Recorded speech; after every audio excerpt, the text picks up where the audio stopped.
Grabe po, super thankful and blessed po sa Sparkle GMA Arts Center and of course po sa GMA Public Affairs since this is our second show po after Black Friday together ni Marco.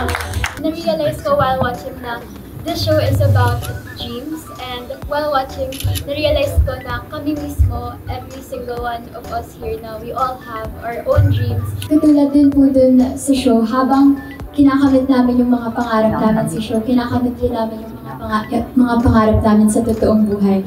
And I hope malaki po yung impact nito sa mga viewers, hindi lang po sa Gen Z, kundi din po sa lahat ng taong may pangarap. And yun po, super excited and sana tuwang-tuwa po yung mga fans po ng Ashko na nabigyan po ulit kami ng another chance to work. So ayun po, first of all, very thankful po kami and blessed.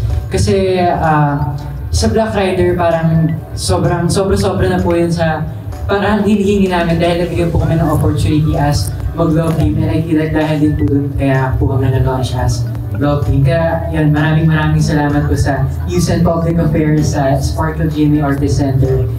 Sobrang pagbubutihan po namin to. And of course, sa lahat po ng mga fans namin, talagang wala naman po kami dito kung hindi po dahil sa inyo. I'm really excited lang po ako and happy to work with her kasi she's very open po when it comes to work. Kumbaga, open po siya to improve, open po siya na, kumbaga, masabi kung ano po yung mga, kumbaga makriticize na namin ng isa't isa kaysa sa iba pa po mga galing. So I'm really happy po about that. And dito naman po sa Maka, with the help of the Barkada po, talagang mas lalo pong tumitindi yung relationship namin lahat. Sobrang saya po, nagkakatulungan po kami. And yun, sa Gen Z po, I feel like mas makaka-relate din sila. And I'm really happy na nakaka-relate din po sila sa pagiging love team po namin.